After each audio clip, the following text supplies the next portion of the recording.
All right, good morning, Percy King again. King speak. Now, this one's going to be quick, but there's an awful lot of information, so you need to pay attention.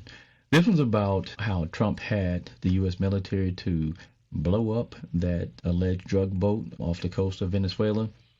This is something that most people have no idea about, all these drug interdictions that happen. The Maritime Drug Law Enforcement Act allows our Coast Guard to actually intervene in when they find like boats that they believe are transporting drugs in international waters. What ends up happening is it's like this, and I can tell you the reason why I know this.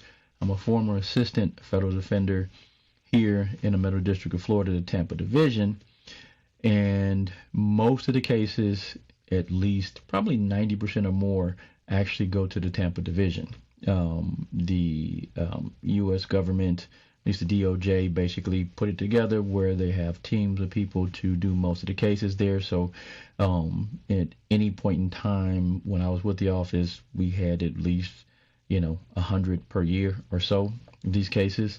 Of course, we could only have one of the defendants. Now, there would be 3 people on the boat, 4, 5, 20 people on the boat, depending on the size of the boat. Now, these boats would be different types of boat. Go fast vessel, which is this little vessel that's like 30 foot, like the boat that you saw them blow up, and it may be 3, 4, 5 people on that boat, and they can have as much as 1,000 plus kilos. They always had almost 300 plus kilos on those boats. Now what happens is that based upon this law, the drugs don't have to be coming to the United States. Not at all. They don't have to prove any of that. They just have to be in international waters. And if they actually flying an American flag, then they're subject to American laws. But if they're not, what ends up happening is that the U.S. government, the Coast Guard, stops them. And then what they do is they radio to whatever flag they have. So if they have a Costa Rican flag, they call Costa Rica. They have Venezuela. They call Venezuela and say, hey, do you want them or us? Now, I'm going to tell you, the United States provides money to a lot of these countries for different things. And so when we call and we say we want somebody, they say, okay, all right, you can have them. Not in every case, but in most cases. So all these guys are coming to the United States to be prosecuted.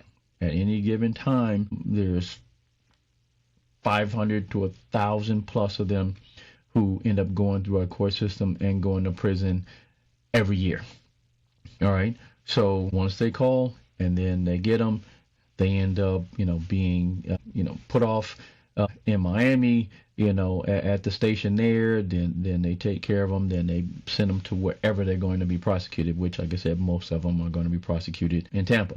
Now, here's the thing. Most of them, 99% of them, don't speak English. And they may speak some, but they all have interpreters.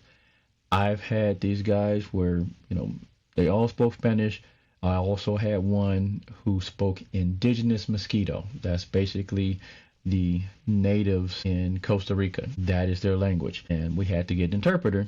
We had found one, had to have him every visit to the jail with me. He had to take off work because he had a regular job. And we finally found another one. So now we actually have 2 in the area that can actually do that language. But it's not so easy. And for the most part, most of these guys, they're poor people.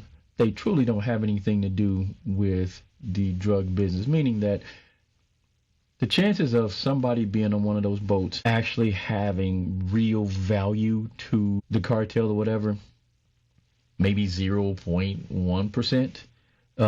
There may have been one person every other year that is anywhere up in that organization. Otherwise, they get these people because they promise them 2 years worth of money, $20,000, because most of them don't make a lot of money.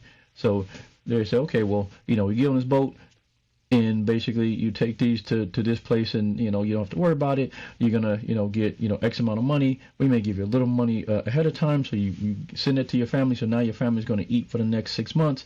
And then they end up getting arrested and, not coming back home. Now, here's what I'm going to tell you.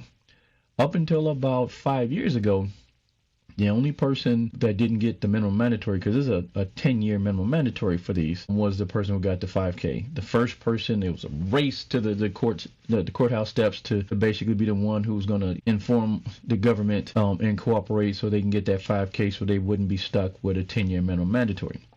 But then, because there used to not be what's called a safety valve. Now there's a safety valve as long as you don't have any criminal history, which most of them won't unless they've been on a previous interdiction.